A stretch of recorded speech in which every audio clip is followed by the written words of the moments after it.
Hi guys, welcome back to my YouTube channel. So ಇವತ್ತಿನ video ಬಂದು chicken ಸಾರು. ಮನೆಯಲ್ಲೇ ಈಸಿಯಾಗಿ ಹಾಗೆ ಟೇಸ್ಟಿಯಾಗಿ ಮಾಡ್ಕೊಳ್ಬೋದಾದಂಥ ಚಿಕನ್ ಸಾರನ್ನ ಯಾವ ರೀತಿ ಅಂತ ನೋಡೋಣ ಬನ್ನಿ. ವಿಡಿಯೋ ಸ್ಟಾರ್ಟ್ ಮಾಡೋದಕ್ಕಿಂತ ಮುಂಚೆ ಚಾನಲ್ಗೆ ಇನ್ನೂ ಸಬ್ಸ್ಕ್ರೈಬ್ ಆಗಿಲ್ಲ ಅಂದರೆ ಪ್ಲೀಸ್ ಸಬ್ಸ್ಕ್ರೈಬ್ ಮಾಡ್ಕೊಳ್ಳಿ. Let's start the video.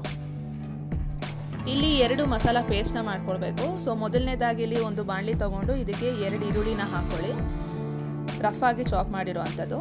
So ಇದಕ್ಕೆ ಈಗ 2 ಸ್ಪೂನಷ್ಟು ಎಣ್ಣೆನ ಹಾಕ್ಕೊಂಡು ಚೆನ್ನಾಗಿ ಈರುಳ್ಳಿ ಗೋಲ್ಡನ್ ಬ್ರೌನ್ ಕಲರ್ ಬರೋವರೆಗೂ ಇದನ್ನು ಫ್ರೈ ಮಾಡ್ಕೊಳ್ಳಿ.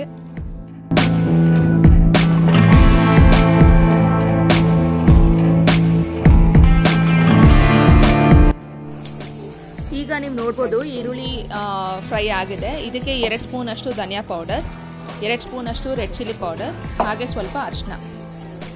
ಇದಿಷ್ಟು ಹಾಕಿದ ಮೇಲೆ ಸ್ಟವ್ನ ಆಫ್ ಮಾಡ್ಕೊಳ್ಳಿ. ಇದನ್ನು ಮತ್ತೆ ಫ್ರೈ ಮಾಡೋ ನೆಸೆಸಿಟಿ ಇಲ್ಲ. ಸೊ ಖಾರ ಜಾಸ್ತಿ ತಿನ್ನೋರು ಬೇಕಿದ್ರೆ ರೆಡ್ ಚಿಲ್ಲಿ ಪೌಡರ್ನ ಜಾಸ್ತಿ ಹಾಕ್ಕೊಳ್ಬೋದು. ಈ ಮಿಶ್ರಣ ತಣ್ಣಗಾದ್ಮೇಲೆ ಇದನ್ನು ಮಿಕ್ಸಿ ಮಾಡ್ಕೊಳ್ಳಿ. ಸೊ ನೆಕ್ಸ್ಟ್ ಇನ್ನೊಂದು ಮಸಾಲ ಮಾಡ್ಕೊಳ್ಬೇಕು. ಇದಕ್ಕೆ ಬೇಕಾಗಿರೋ ಇಂಗ್ರೀಡಿಯೆಂಟ್ಸ್ ಏನು ಅಂದರೆ ಕೊತ್ತಂಬರಿ ಸ್ವಲ್ಪ, ಹಾಗೆ ತೆಂಗಿನಕಾಯಿ ಸ್ವಲ್ಪ, ಶುಂಠಿ, ಬೆಳ್ಳುಳ್ಳಿ, ಹಾಗೆ ಲವಂಗ ಒಂದು 7 to 8 ಪೀಸಸ್ ಬೇಕಾಗುತ್ತೆ, ಹಾಗೆ ಸ್ವಲ್ಪ ಚಕ್ಕೆ.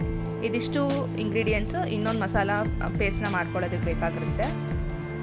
ನೀರನ್ನ ಸ್ವಲ್ಪ ಸೇರಿಸ್ಕೊಂಡು ಮಿಕ್ಸಿ ಮಾಡ್ಕೊಳ್ಳಿ. ನೀವಿಲ್ಲಿ ನೋಡ್ಬೋದು ಈ ರೀತಿ ಪೇಸ್ಟ್ ಆಗಬೇಕು. ನೆಕ್ಸ್ಟ್ ಈಗ ಒಂದು ಕುಕ್ಕರ್ನ ತೊಗೊಂಡಿದ್ದೀನಿ. ಇದಕ್ಕೆ ಸ್ವಲ್ಪ ಎಣ್ಣೆನ ಹಾಕ್ಕೊಳ್ಳಿ. ಎಣ್ಣೆ ಬಿಸಿ ಆದಮೇಲೆ ಚಿಕ್ಕದಾಗಿ ಚಾಪ್ ಮಾಡಿರುವಂಥ ಒಂದು ಈರುಳ್ಳಿನ ಹಾಕ್ಕೊಳ್ಳಿ. ದೊಡ್ಡದ ಈರುಳ್ಳಿ ಅಂದರೆ ಹಾಫ್ ಹಾಕ್ಕೊಳ್ಳಿ ಸಾಕು. ಇದು ಸ್ವಲ್ಪ ಫ್ರೈ ಆಗಿ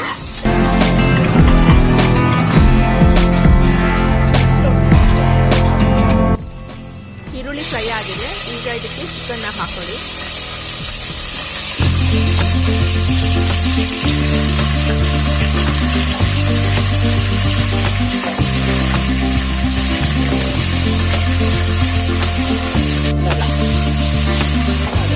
రైట్ 2 పెట్టి దీంట్లోనే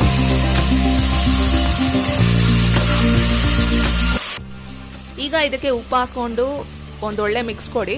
ಚಿಕನ್ನಲ್ಲಿರೋ ನೀರಿನ ಅಂಶ ಹೋಗಿ ಇದು ಡ್ರೈ ಆಗಬೇಕು, ಆಗ ಟೇಸ್ಟ್ ಚೆನ್ನಾಗಿ ಬರುತ್ತೆ.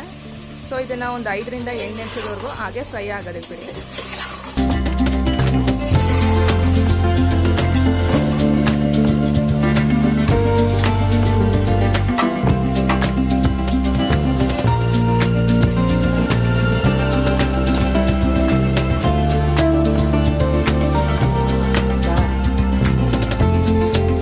ಈಗ ಇದಕ್ಕೆ ಈ ರೆಡ್ ಮಸಾಲ ಪೇಸ್ಟ್ನ ಹಾಕ್ಕೊಳ್ಳಿ. ಅಂದರೆ ನಾವು ಈರುಳ್ಳಿ, ರೆಡ್ ಚಿಲ್ಲಿ ಪೌಡರ್, ಧನಿಯಾ ಪೌಡರ್ನ ಹಾಕಿ ಫ್ರೈ ಮಾಡ್ಕೊಂಡಿದ್ವಲ್ಲ, ಸೊ ಆ ಒಂದು ಪೇಸ್ಟ್ನ ಹಾಕ್ಕೊಂಡಿದ್ದೀನಿ ಇಲ್ಲಿ. ಇದನ್ನು ಹಾಕ್ಕೊಂಡು ಚೆನ್ನಾಗಿ ಫ್ರೈ ಮಾಡ್ಕೊಳ್ಳಿ. ಇದು ಚೆನ್ನಾಗಿ ಮಿಕ್ಸ್ ಆಗಬೇಕು. ಸೊ ಈ ಒಂದು ಮಸಾಲ ಏನಿದೆ ಇದು ಚಿಕನ್ಗೆ ಚೆನ್ನಾಗಿ ಕೋಟಾಗಿ ಅದು ಚೆನ್ನಾಗಿ ಮಿಕ್ಸ್ ಆಗಬೇಕು. ಉಪ್ಪು ಖಾರ ಈ ಮಸಾಲೆಯಿಂದನೇ ಚಿಕನ್ಗೆ ಚೆನ್ನಾಗಿ ಹಿಡ್ಕೊಳ್ಬೇಕು.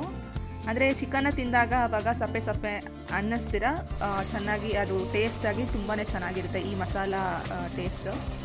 ಸೊ ನಿಮಗೆ ಸಾರು ಏನಾದರೂ ಬೇಡ ಅಂದರೆ ಇಷ್ಟಕ್ಕೆ ನೀವು ಹಾಕ್ಕೊಂಡು ಚಿಕನ್ನ 2 ವಿಷಲ್ ಕೂಗಿಸ್ಕೊಂಡ್ರೆ ಚಿಕನ್ ಗ್ರೇವಿ ಥರನೂ ಚೆನ್ನಾಗಿರುತ್ತೆ. ಸೊ ನೆಕ್ಸ್ಟ್ ಈಗ ಇನ್ನೊಂದು ಮಸಾಲ ಮಾಡಿಟ್ಕೊಂಡಿದ್ವಲ್ಲ, ಅಂದರೆ ತೆಂಗಿನಕಾಯಿ, ಶುಂಠಿ, ಬೆಳ್ಳುಳ್ಳಿ, ಕೊತ್ತಂಬರಿ ಇದನ್ನೆಲ್ಲ ಹಾಕ್ಕೊಂಡು ಸೊ ಈ ಒಂದು ಮಸಾಲನ ಹಾಕ್ಕೊಂಡಿದ್ದೀವಿ ಇಲ್ಲಿ. ಈಗ ಇದಕ್ಕೆ ನೀರನ್ನ ಸೇರಿಸ್ಕೊಳ್ಳಿ. ಜಾಸ್ತಿ ನೀರು ಕೂಡ ಸೇರಿಸೋದಕ್ಕೆ ಹೋಗಬೇಡಿ. ತುಂಬ ತೆಳ್ಳಗಾದರೆ ಕನ್ಸಿಸ್ಟೆನ್ಸಿ ಚೆನ್ನಾಗಿರಲ್ಲ, ಹಾಗಂತ ತುಂಬ ಕಡಿಮೆನೂ ಬೇಡ. ಸೊ ಇಲ್ಲಿ 1 ಗ್ಲಾಸ್ ಅಷ್ಟು ನೀರನ್ನ ಹಾಕ್ಕೊಂಡಿದ್ದೀನಿ.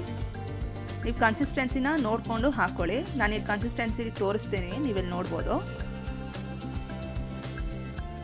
ನೋಡಿದ್ರಲ್ಲ, ಈ ಕನ್ಸಿಸ್ಟೆನ್ಸಿ ಇದ್ದರೆ ಕರೆಕ್ಟಾಗಿ ಬರುತ್ತೆ.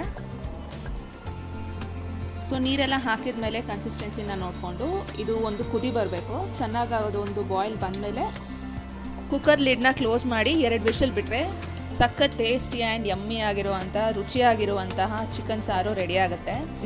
ಈ ಸಾರು ಬಂದು ಮುದ್ದೆಗೆ, ಅನ್ನಕ್ಕೆ, ಗೀ ರೈಸ್ಗೆ ತುಂಬಾ ಚೆನ್ನಾಗಿರುತ್ತೆ, ಸಖತ್ತಾಗಿರುತ್ತೆ ಕಾಂಬಿನೇಷನ್. ಸೊ ನೀವು ಇದನ್ನು ಟ್ರೈ ಮಾಡಿ ನಿಮ್ಮ ಮನೇಲಿ ಹೇಗೆ ಬಂತು ಅಂತ ಕಾಮೆಂಟ್ ಮೂಲಕ ತಿಳಿಸಿ.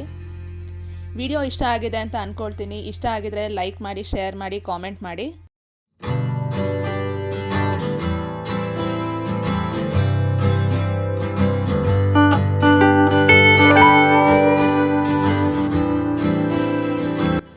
ಸೊ ನೀವಿಲ್ಲಿ ನೋಡ್ಬೋದು ಚಿಕನ್ ಎಷ್ಟು ಸಾಫ್ಟಾಗಿ ಬೆಂದಿದೆ ಅಂತ. ತುಂಬಾ ಚೆನ್ನಾಗಿರುತ್ತೆ ಟೇಸ್ಟು.